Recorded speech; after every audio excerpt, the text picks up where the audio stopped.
All right. Welcome to Daily Confidence for Entrepreneurs. My name is Mustafa Husseini, and today we've got a topic that is like to the core of our purpose. During this interview and during this episode, we're going to go over how to reduce your overwhelm, how to boost your confidence as a coaching business owner and as a coach and consultant, how to expand your business, and how to set up and streamline your processes for your business overall. My guest today is Melinda Cohan. Welcome, Melinda.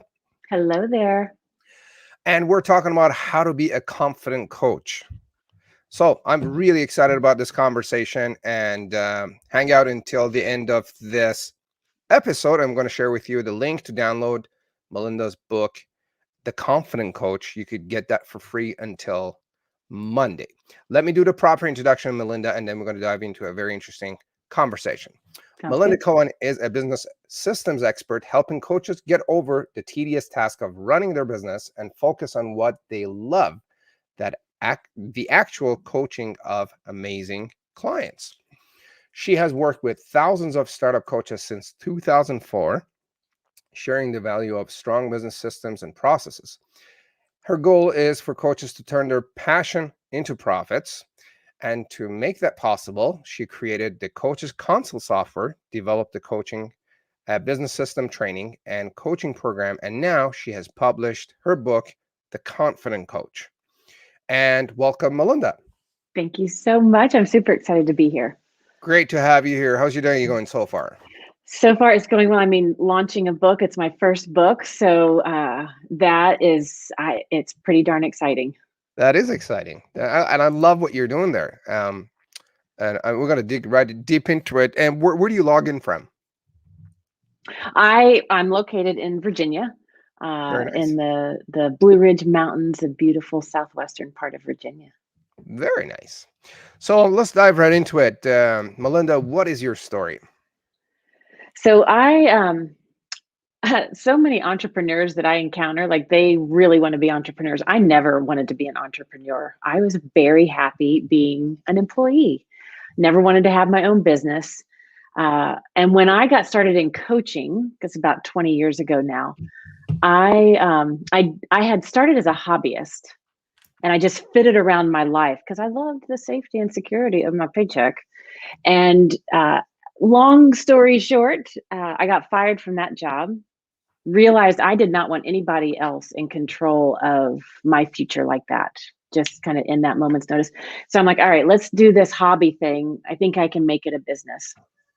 And started my coaching business. Had zero idea of what it meant to have a business, but I geek out on systems, processes, efficiencies. Like I love all the stuff behind the scenes to make it all work so that you can get out there and like do whatever you have to do. And so that part came naturally for me. So I quickly built my business and got out there, had a blast in 6 months, had a full practice pay. I was just giddy. I was like, oh my gosh, this is amazing. And I thought all coaches experience that. And I quickly learned that was not the case. Absolutely. So what do you do now and who do you serve? So coaches, when I first got started, I had my success. And then I had this moment. I'm going to kind of go woo woo for just a little second. I had this moment driving down the road where I started hearing like bits and pieces of a message as if like my friend that was driving was telling me. And I heard this phrase, eliminate their burdens and distractions, help them live their full potential. Uh, and I didn't understand what all that was, but I quickly learned that with coaches, they are, and really all entrepreneurs, they're great at the thing they do, but they're not great at running a business doing that Uh-huh. thing. And so I was like, oh, wait a minute. I love that part. So I'll help them remove those burdens and distractions so they can do what they love. So that's what I've been doing for the past 17 years through our software, like you mentioned, Coaches Console, through our trainings and programs and events and retreats, and now through my book. Love it. The Confident Coach. Like that title could not be any closer to the title of and the purpose of Yeah. our show. Yeah. So, what have you noticed about coaches and other service-based businesses since the beginning of the pandemic, and how they've been impacted through all this? It has been interesting when the pandemic hit and we abruptly all kind of went into that craziness of the world. There was a divide that I was noticing, and those coaches that were organized, had their business kind of operating at a certain level, they were in a place that they could look at the situation not through fear, but through how do I stay relevant? How do I serve my people in this weird time?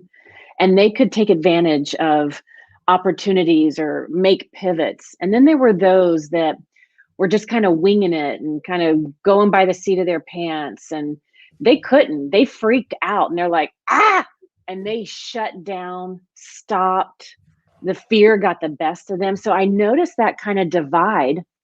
And that's where I really leaned in last year and did a lot of free trainings, gave away free resources. It's like, all right, coaches, I truly believe that we are coaches and all service entrepreneurs. We are the people that uh, others are turning to help figure out how to navigate what's going on. And so those that had their shit together behind the scenes, forgive me, Yep.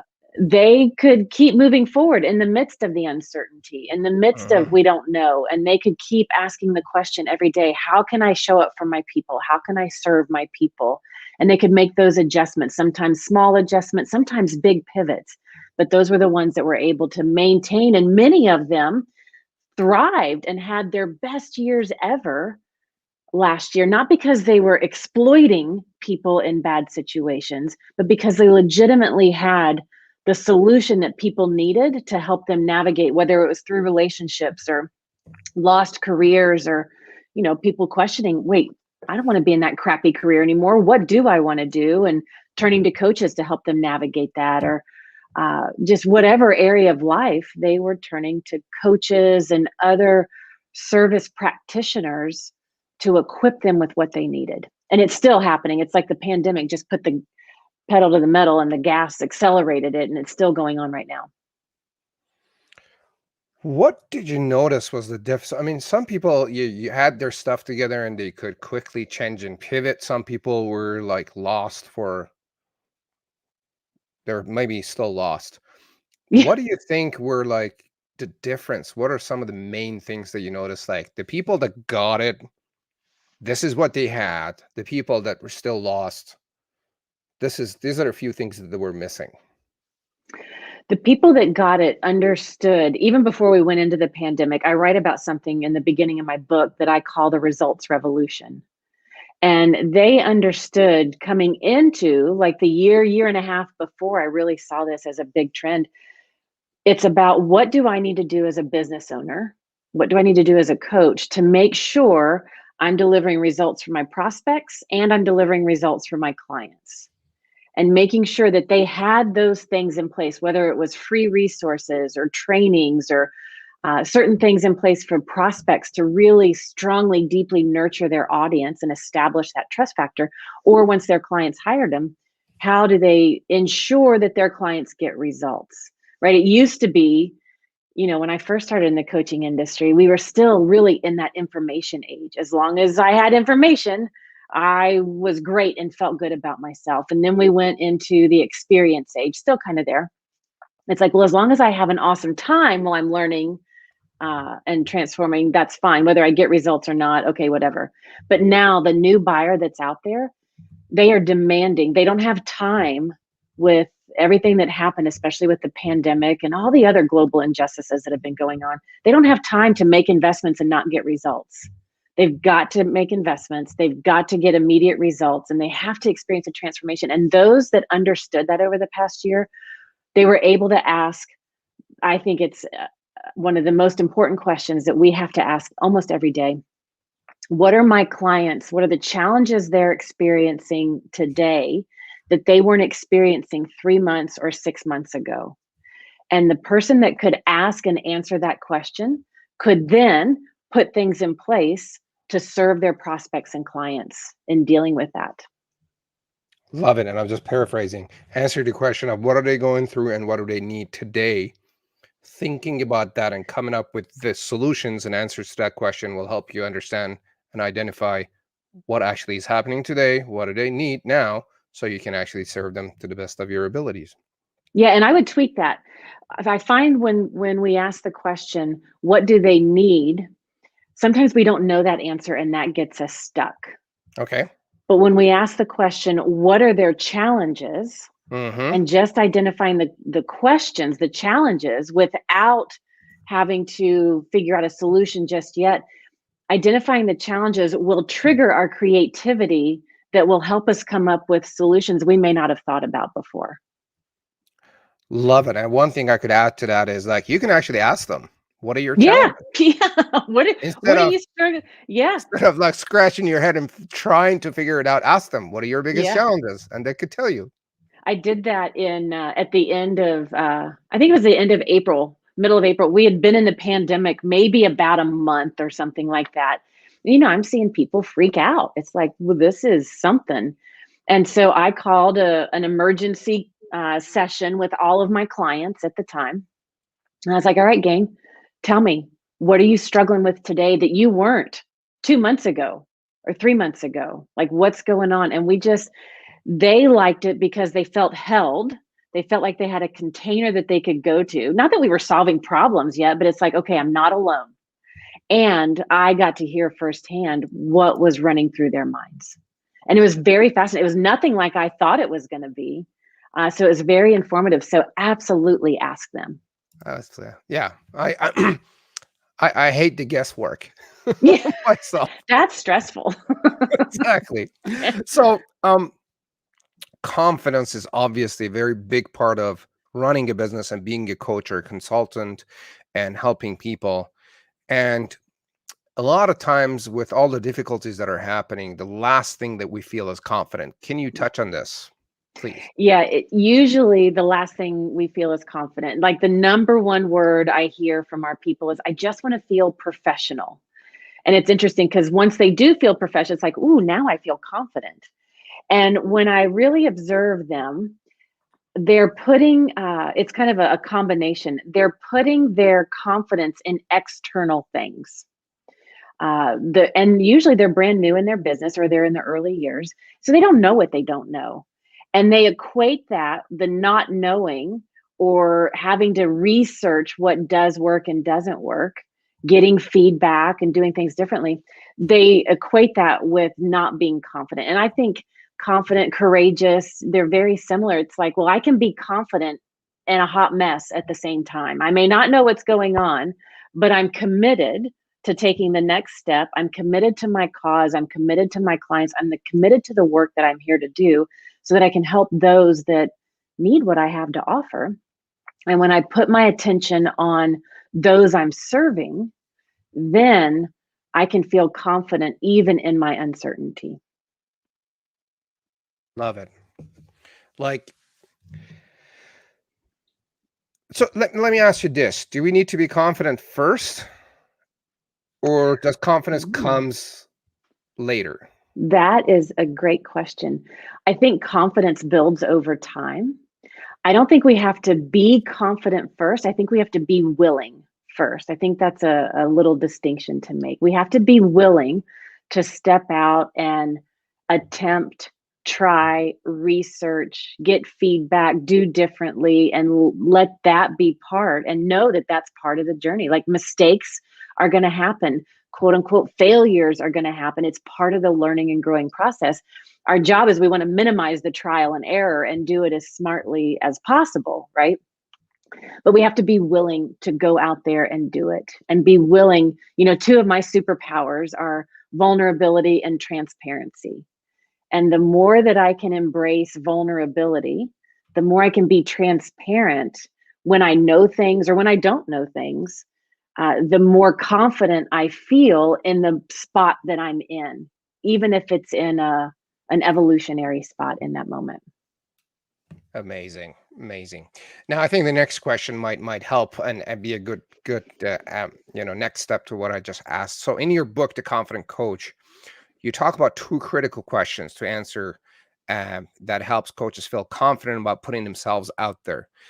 And it's really needed on a daily basis. Yeah. during or after or before a pandemic, it doesn't matter. Like coaches must be confident when they're trying to lead and help someone. Can you talk about what those two critical questions are that help them Yeah, become confident and put themselves out there? it goes back to what we were saying earlier, that question of, uh, what the first question that we said earlier is, what are the challenges that your people are facing today that they weren't facing? And before the pandemic, we could vision out and say, where do I want to be 1 year or 3 years or 5 years from now? The pandemic changed that. It's like, where do I want to be in 3 months or 6 months or 9 months? It like really shortened that. So when we have to ask that first question, what are the challenges my clients are now struggling with that are keeping them up at night? They have to be the urgent challenges, not just kind of ancillary challenges in the background, but like it really keeps them up at night. And then the second question, which I think every coach has to always be asking themselves, is why are your services a necessity? Because so often, well, way back in the information age, even the experience age, when coaching, if we looked at the evolution of coaching as an industry, it's always been oh, that'd be nice to have. It's been seen as a luxury, right? For so long, only the elite or the well-to-do would make the investment into it. It was just a nice to have. And now, today, especially with the pandemic, it is a necessity. Like our services, no longer a nice to have, it's a necessity. But a lot of coaches are still in that mindset of, well, my services, they're nice to have. And so when you go to have a conversation with somebody, and I say coaches, but I mean all entrepreneurs, right? You could plug in any niche, any entrepreneur into this dialogue. And so often when we go into that enrollment conversation where we're trying to enroll those clients, in the background, it's like, well, this is a nice to have. If they sign up, great. Gosh, I hope they sign up. But if we don't see our services as a necessity, nobody else will either. And you have to really be clear in why are your services a necessity? And you've got to like do that exercise. I call it a stair step exercise. Like during the pandemic, I sat down and was journaling this at the beginning of it. And I was like, okay, why are my services? And my services are, helping coaches with their business, organizing their back end with a streamlined software, like helping them clarify their niche and packages and prices. Like, why is that necessary in a global pandemic? And I just kind of fast forwarded through this. Like, well, if I don't help them, they're going to not feel confident in their business. If they don't feel confident in their business, they're not going to put themselves out there. If they don't put themselves out there, all these people that are losing their jobs, struggling in relationships, all this stuff, they're going to continue to struggle. The world's going to keep being a shit show. But when I could do what I do and help the coaches, the ripple effect goes. And every entrepreneur needs to know what that is for them, because when you know that, it changes your energy and it changes how you show up in your writing, whether it's for marketing or blogs or articles. It changes the energy and how you show up in your enrollment conversations, changes your energy about everything, about Yeah, decision making. And so it has to be, why are your services a necessity? love it. So the two questions that help coaches become more confident was, what is the challenge that your prospects or customers are experiencing, and you're aware of it, and you could go around and communicate with them with their current challenges, fears, frustrations, and help them fix those issues. And then the next really critical and strategic question was, is your service or product a necessity? Yeah, And then what do you need to change, or what do you need to maybe how do you position it to right. show that this actually is a necessity, given that it is a necessity? And I'm thinking you can't go to people and BS them and say No, this nice to have is a necessity, because they yeah. I will mean, smell that from miles away. yeah, they'll sniff that out in a hot second. So, that's not my kind of business. I like being authentic, and I think it truly reflects that, and it also reflects who we attract into our spheres as well. Love it. Very, very important. Now, to serve our clients in ways that work best for them, even during these times, difficult times, and whatnot. In your book, you talk about doing two opposing things at once. Can you talk about the two opposing things that people must do? Yeah, and this one's kind of tricky. It's like that simultaneous. We have to stay steady with what works and what's proven, and we have to innovate. And I say you have to do those two opposing things at the same time because we can't forget what works. It's like, okay, this is proven, this works, this program I've been offering, or this package and service that I provide, or the way I talk about my service, whatever it is, it's proven, it works. So keep doing that. And at the same time, we have to always be innovating. If you're not innovating, you're going backwards. And when something like the pandemic, and I keep talking about the pandemic, but you could pull from a number of global issues that have happened over the last year, year and a half, 2 years. When you have something like that that accelerates the chaos in the world, this is even more important. And you have to question how you're innovating your offering. So, for example, one of the coaches that I was talking to last year, during the pandemic, she was working with children. She had been a tutor, kind of introduced coaching, and she was working with the kids. Well, school stopped. And the parents are like, well, I don't need a tutor anymore because we don't have school. So I'm just going to kind of get through my homeschooling myself. And all of a sudden she's like, oh crap, I don't have a business. But because she asked, what are my clients' urgent challenges? Why are my services a necessity? Those two questions allowed her to also innovate and say, you know what? I'm going to stop serving the kids for right now. The parents are freaking out because they don't know how to homeschool, but now they're stuck with their kids and now they're responsible for their kids. So now I'm going to tutor the parents in how to homeschool. So she launched a new package. Now her business is still full, right? And now she's bringing back in the tutoring because the kids are going back to school. And so it allowed her to innovate and think outside the box. So you can't forget what was working and you have to innovate. You got to do both at the same time. Absolutely. And I think in a business, there's always things that happen, not necessarily just a pandemic. Like you may lose someone, a loved one. There is maybe you lose a major customer. Maybe you lose a key employee. And there's all of these critical situations happen where you lose your momentum, you lose your shit, and next thing you know, you're like, you can't operate. But if you have these innovation and you have the systems in place, then you can move forward. And like friend of mine lost his dad a couple of weeks ago. Like, I mean, when you lose your dad and you got a business to run, you got to have systems in place. Otherwise, you're going to take 6 months off and you got bills to pay. Right. Well, that happened to me back in 2015. Unexpectedly lost my mom.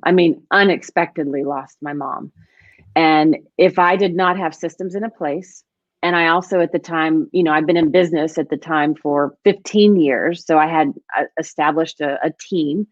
Without those systems and the team to manage it, I would have just shut everything down. Because there's no way that I could have paid attention to my business and that. But because the systems were in place and they were nurturing my list and serving my clients, I was able to take 3 solid weeks to just deal with what was going on, give myself that space. And it's not only when negative things happen. Like one of our clients, she moved across country.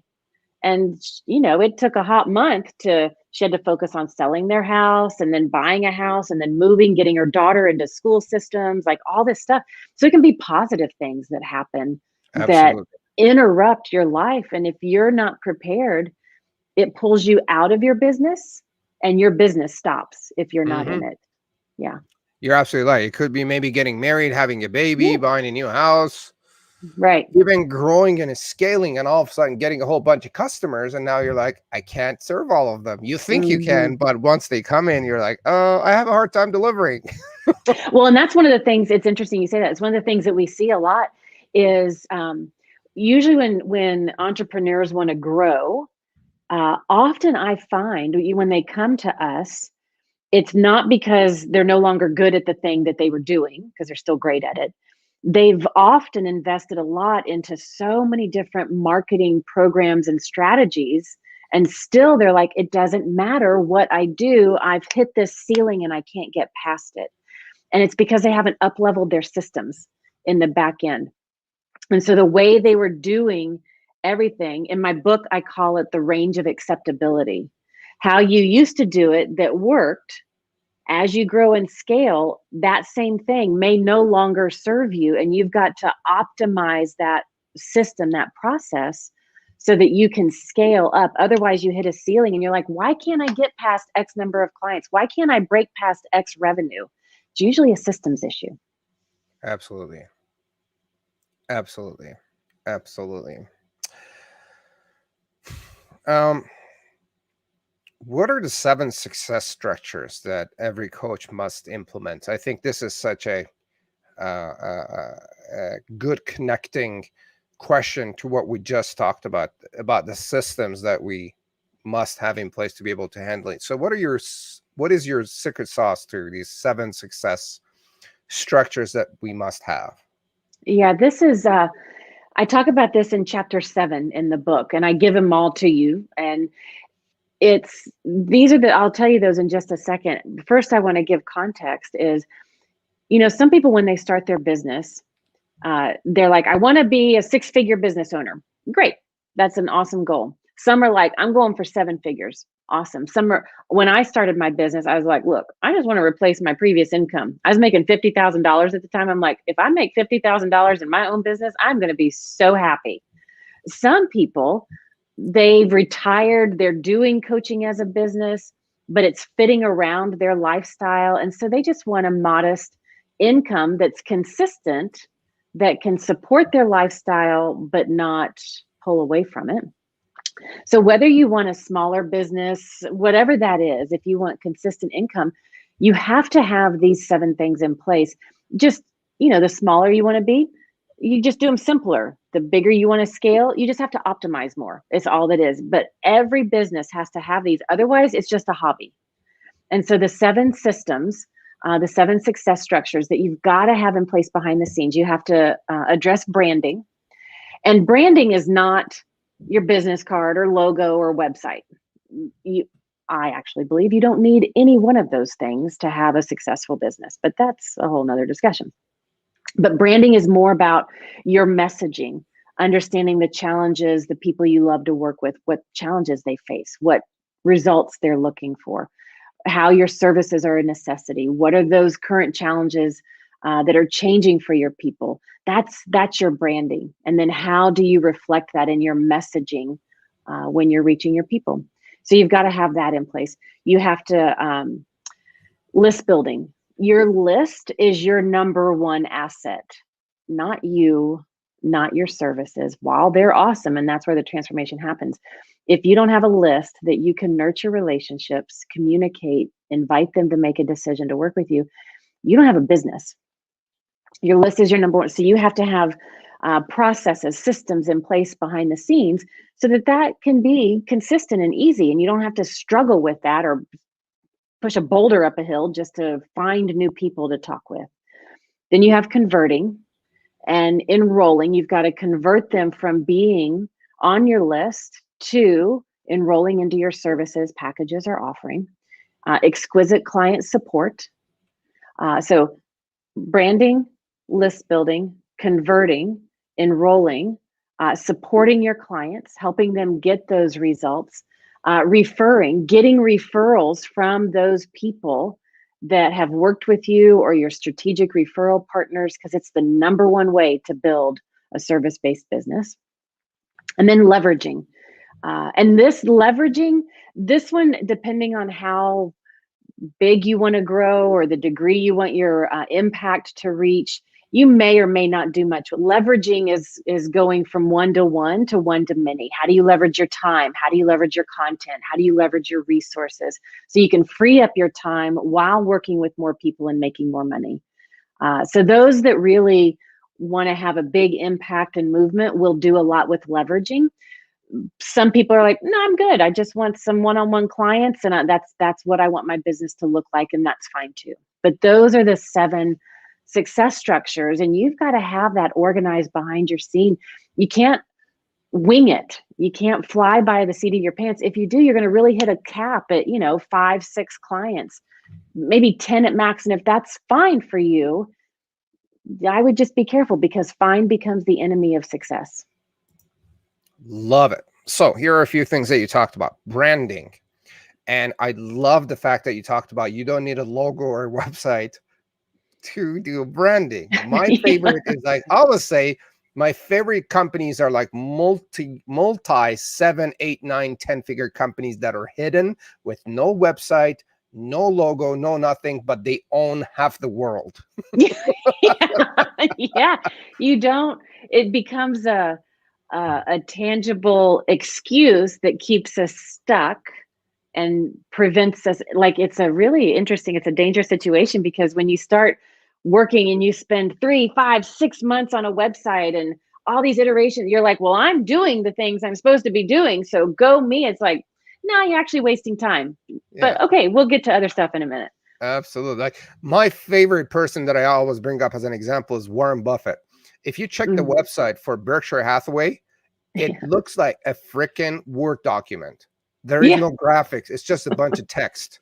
And so that's my favorite. Then you talked about list building and how your list is your number one asset. And without it, well, basically your business doesn't exist.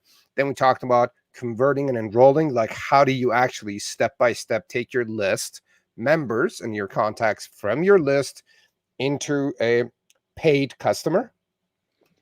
Talked about exquisite client support. That's could be a very nice differentiating factor. I mean, a lot of people say they do good customer service, but in reality, they don't. And let me just comment on that, if I can interrupt really quickly. So, when coaching first started, a coach just had to show up to the session. And yes, you do coaching, and that was it. And then it was up to the client to do whatever they were going to do. Now, true coaching is about the client really discovering what they do. And as a business owner in today's world, in this result revolution that we are in, we have to bring certain things to the table into that relationship with our client to help make sure we're setting them up for success, so that when they show up, they're getting results. It's no longer just a feel good kind of thing. It's like, nope, I know you're going to get results when you show up. I know what's going to happen when you do the work and I support you in it. So customer service, that's why I call it exquisite customer service. Doesn't have to be time consuming. Most of it's automated, but it does have to exist to support your clients in those ways. Absolutely. I could not agree more. So then you talked about getting referrals, which is like the low hanging fruit. And it's like the easiest thing you could do if you do a good service and you have good customer service, and you could and it's always like a question of, do you know someone that we can help? And they'd be like, oh yeah, you got to talk to Stephanie. Yeah. You just have to ask that question. You just have to ask.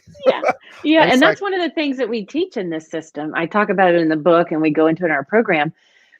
We automate the asking, because coaches and entrepreneurs, either they forget because they're on to the next thing, or they get kind of tripped up and triggered by it. It's like, well, let's automate it so that you're getting a referral from every client every time. And there's a simple way to do that. I go into that in the book, but you just have to ask. You're right. It's like, it can be that simple. We just forget to, it's interesting. So to get Melinda's method on how to simply ask and receive a referral, download the book for free, and I'm going to share the link here in a minute. And then next, you talked about leveraging, going one to many, leveraging your time, content, and resources. Do you talk about that in the book as well? Yeah, I do. I go into that in the book. Beautiful. Yep. Love it. I mean, that's where a lot of business owners get stuck. And that is, they try to do a lot of things themselves. And what happens is they get stuck. Yeah. Right? Well, I talk about when it comes to time management, self-management, I talk about the 4 Ds. This is also in the book. And the 4 Ds, whenever you're looking at anything that has to be done, look at it and Do you need to delegate it? Most entrepreneurs, when they first get started, they can't or don't know how. It's fine. They probably need to do it until they learn that process, that thing. But eventually, you might need to delegate it. Do you need to duplicate it? All those redundant tasks that you're doing in your business, you're doing the same task over and over for this client, that prospect, this prospect. Those should be duplicated. And by that, I mean automated. You should automate those tasks. You keep them personal with certain ways that you do that. You don't depersonalize it with automation. You keep the personalization and you automate it. Or you need to dump it. Like, you just know you're not supposed to, like, if you're scrolling through Instagram and Facebook and LinkedIn and you're just, you're wasting time, like, just dump it, get that off of your plate. And then the last one is do it. And really, the tasks that you should be doing are the tasks that only you can do because of your unique skill set, your talent, your ability. So you have to really look at what are those 4 areas so you know where you put your time and attention on. Got it. Melinda, give me 1 second. I need to fix the window here. The light is like killing me here. Yeah, sure. Yeah, so while he's gone, I talk about the 4 Ds in my book, and the answers to those 4 questions will change as you scale. When you're in your first year or 2, the way you answer the 4 Ds will look dramatically different from when you get to that leveraging stage. So always review that exercise as you're evolving to help you be mindful of where you should be putting your attention and how you can leverage your business. So, what are the 4 Ds to leverage your business again, real quick, like an overview? Yep. So delegate it, Uh huh.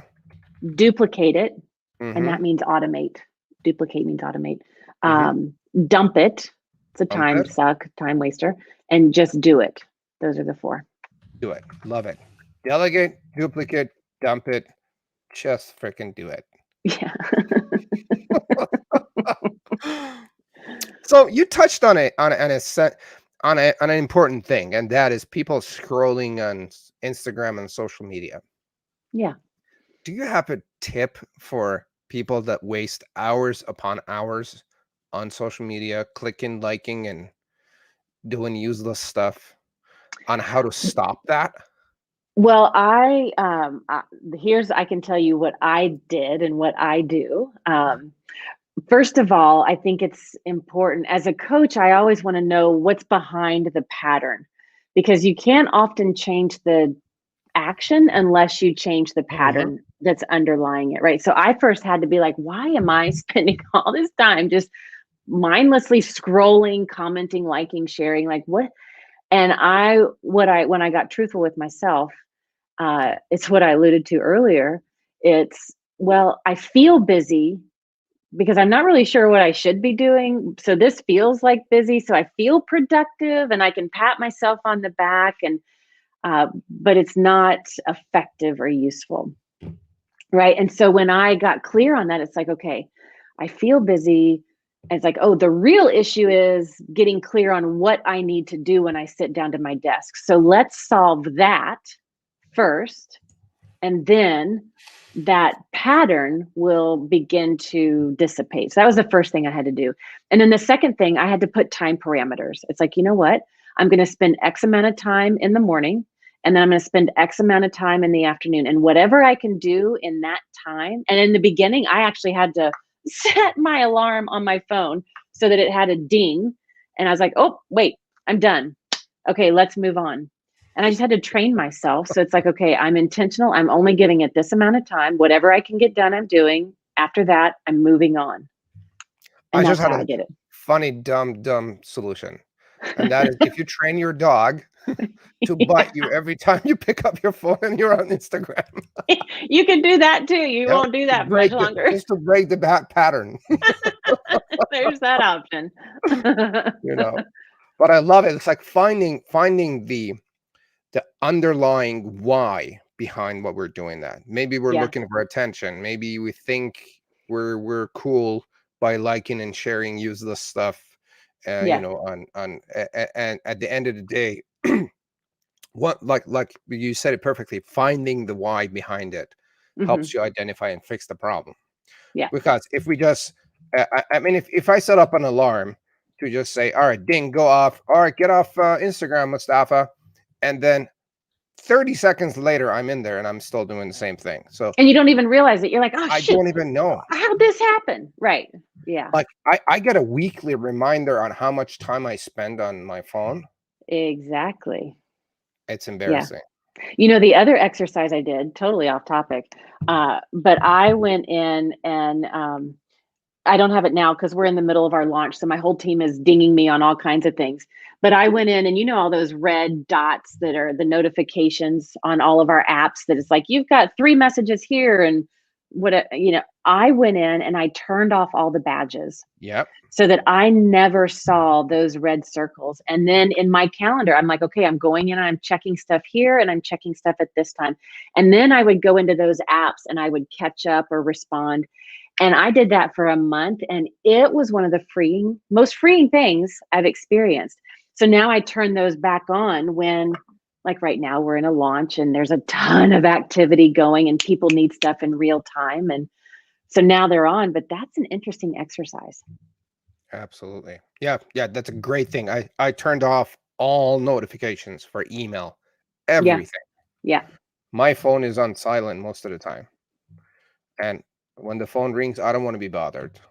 Yeah. Like I check the phone when I want to check the phone. Exactly. You be the master of your devices. Don't let them control you. Because they do try to control you to the best Yeah. of.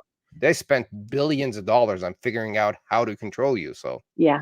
Yeah. So Melinda, you've been in the coaching industry since 2004. Yeah. And what do you see as the biggest barrier to confidence as business owners and success? There's a few of them that tie together. And when I think of like it's never been easier to start a business. That's kind of a double-edged sword. Like if somebody wants to start a business, like you can go and do that like Today. so quickly right now today. And that's good and it's also not good. Um, one of the barriers to entry is because there is so much out there with all the technology, with all the leaders and teachers, like it is hard to cut through the clutter. And the bright, shiny object is just getting brighter and brighter for fear of, I don't know what I'm doing. What am I going to miss?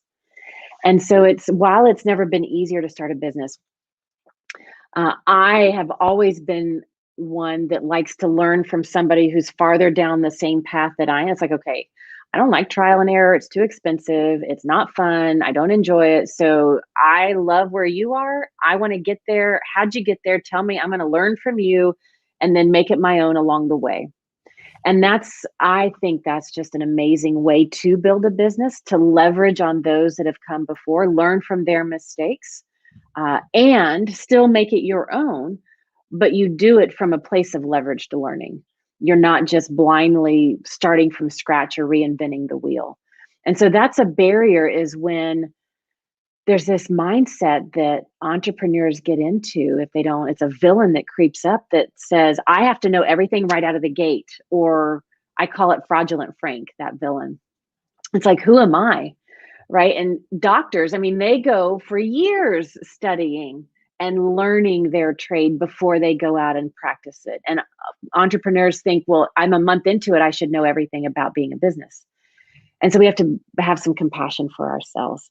And Absolutely. so have leveraged learning.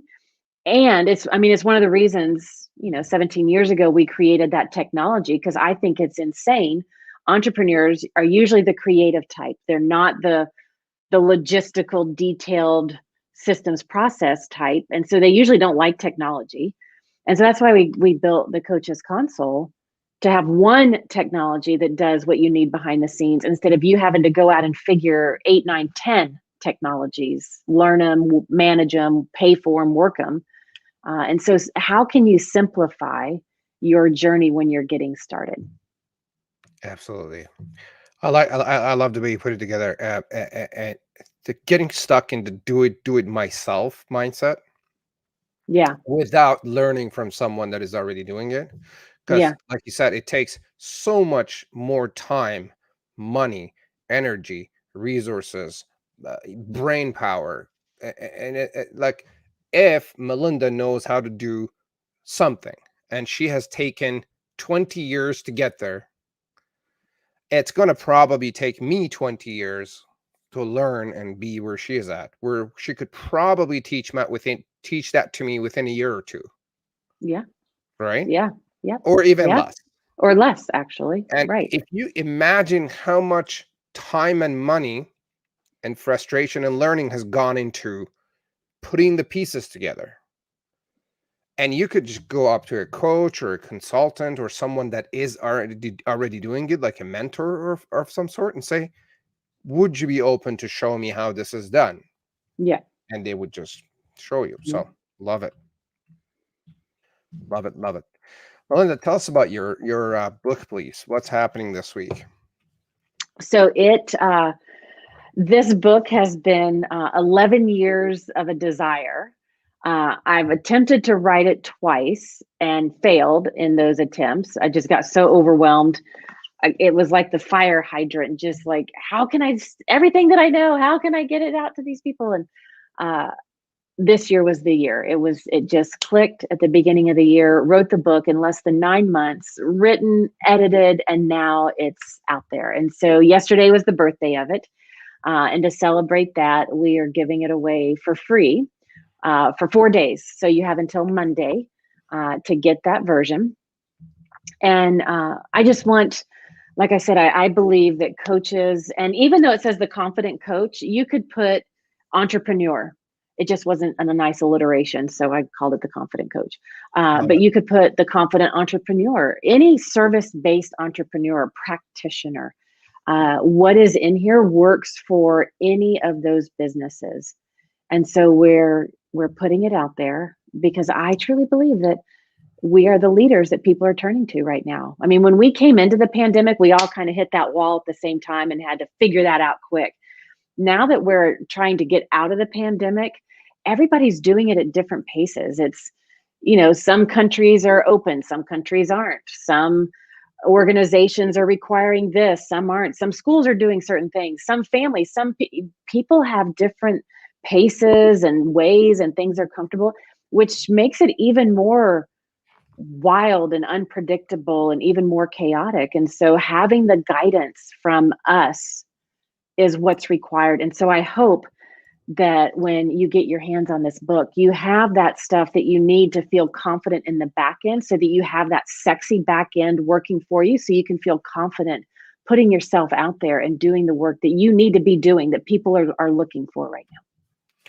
Absolutely, gang. And to get a copy of Melinda's book, a free copy until Monday, October. Give me 1 second. Monday, October October 4th. 4th. Yeah. October 4th, you can get it for free. And to get it, go to confidentcoachbook.com/confidence. So the address is confidentcoachbook.com/confidence. Get a copy of the book. And here's the deal, gang. Without confidence, you would have a hard time waking up in the morning. Without confidence, you would have a hard time sharing your message. Without confidence, you would have a hard time prospecting, talking to people, promoting your message, getting on a coaching call. You would have a hard time converting people into actual paying customers, right? If you show up on a coaching call and you're not confident, guess what? They're going to fire you before you know it.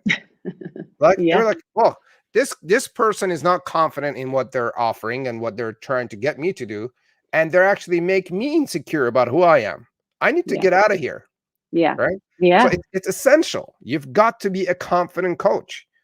You cannot show up and be like, oh, I'm not sure, and I don't know what I'm doing, right? You Yeah, have and to have what that what we confidence. see a lot of coaches, I call it the "oh crap, now what" syndrome, is when you don't take the time to learn what it means to be a business owner, right? We all have on our entrepreneurial hat.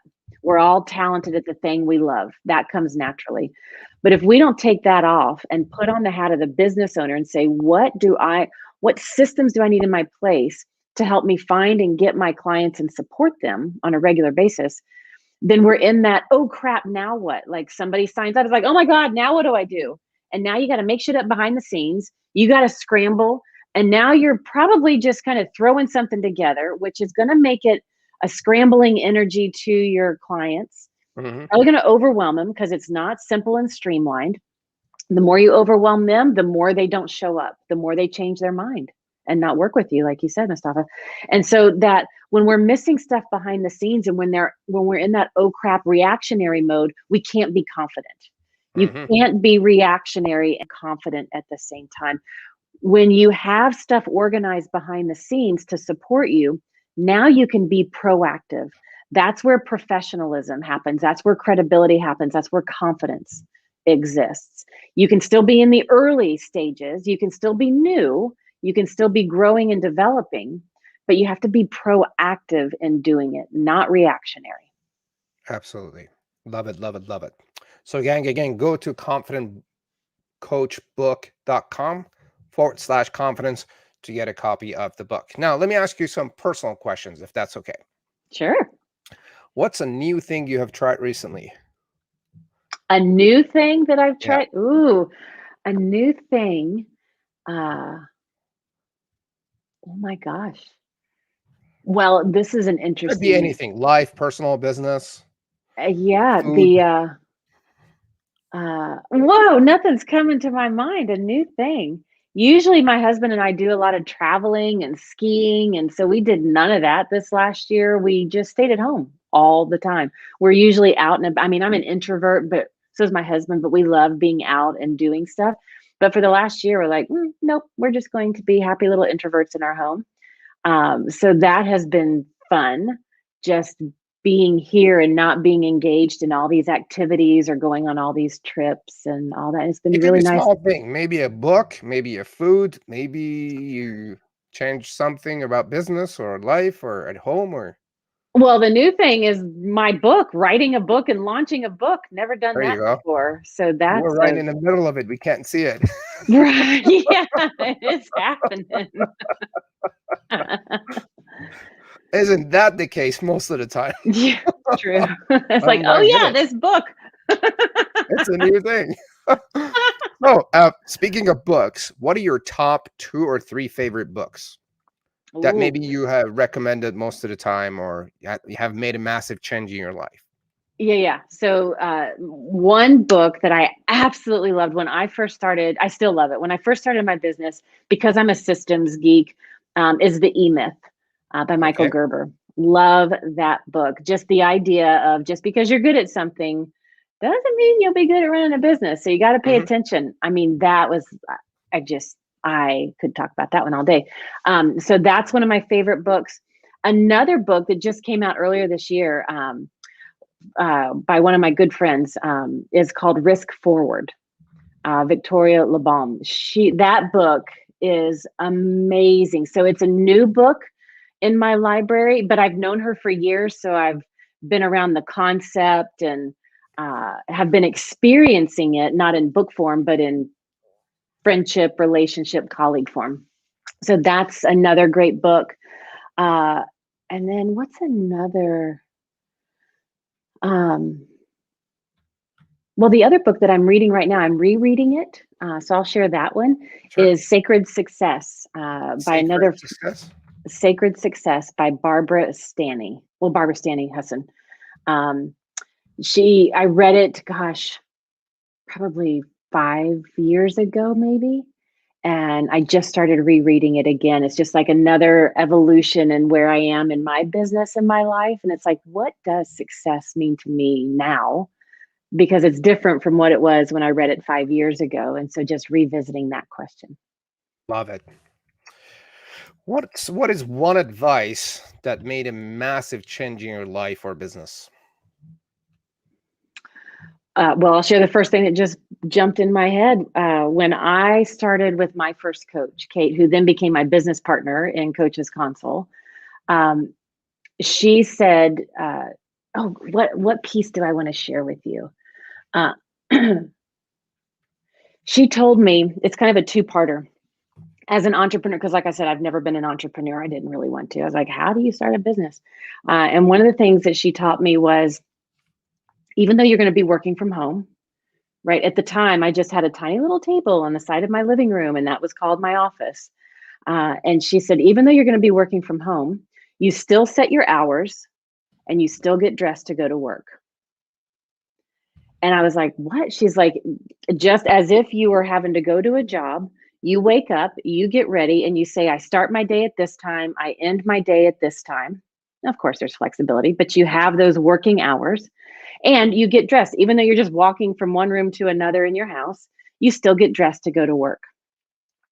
And so Love it. every day I do that. And that brings a whole level of confidence that Mhm. then you can exude in everything you do. It's just one of those subtle little things that I thought, that's interesting, but it's made the biggest difference over the 20 years I've been doing this. So to me, the underlying message in that is discipline. Yeah. And feels like, could you briefly touch on how discipline gives us confidence? I mean, you just talked about it, but Yeah. Discipline comes as a result of commitment. Mhm. When you were committed, right? So when I heard that voice in my head all those years ago that said, you'll eliminate the burdens and distractions, you'll help them live their full potential. Like when I heard that voice, I pulled a napkin out of the glove box of the car I was in and I started writing all these random words and phrases down. And so I had that napkin. And it wasn't months later until I realized what that meant and when I started the business. But I framed that napkin and I kept it in my office.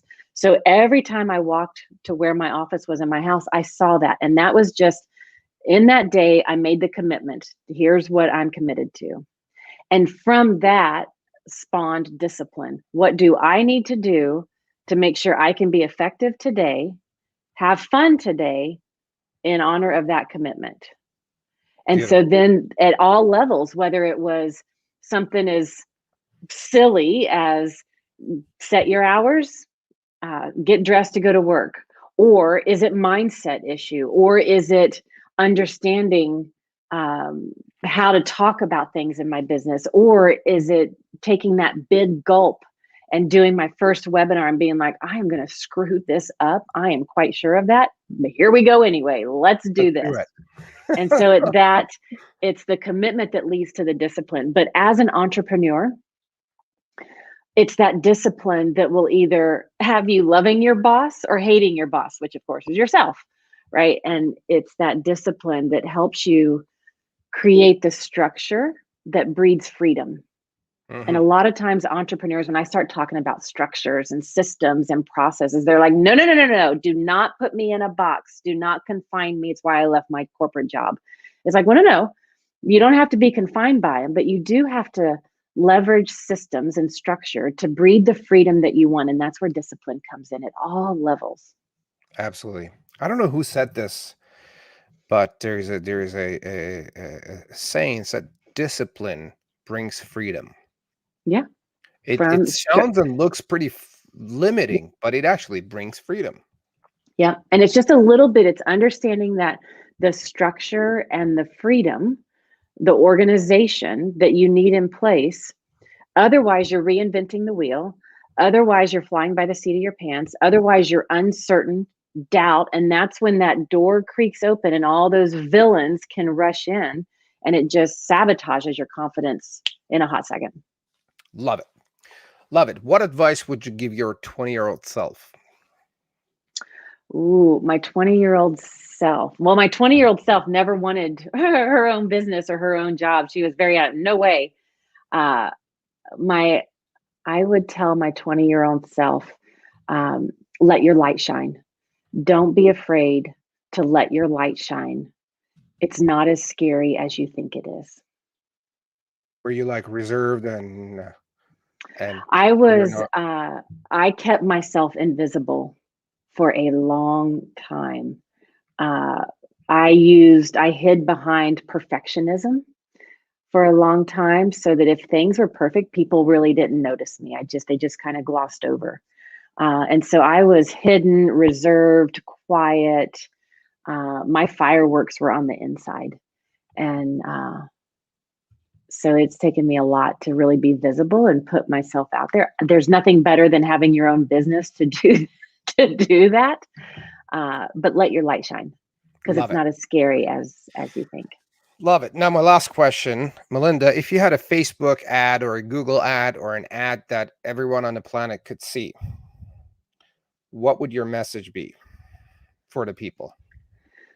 Ooh, this is the mantra I've had for the last year and a half. So it's there's two things. I'm going to share two with you if I Okay. can. So one is build a better business, be a better coach, build a better world.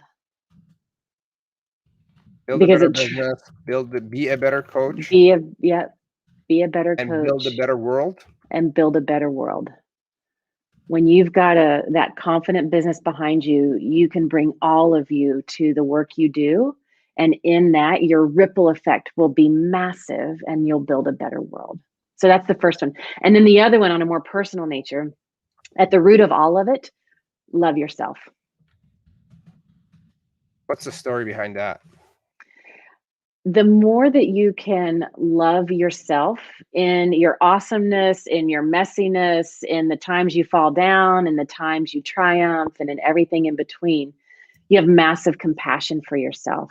When you have massive compassion, it's easier to take steps into the unknown or to keep taking steps when you do know things in a humble way. But it all starts, if you don't love yourself, it's hard to commit to a passion like having your own business and the work you're here to do. And if you don't love yourself, it's hard to be of service to others. Love it. I mean, if you don't love yourself, you just said it perfectly. You cannot service other, and you cannot love people the way they deserve it. And Yeah. hmm, that's a Yeah. deep one.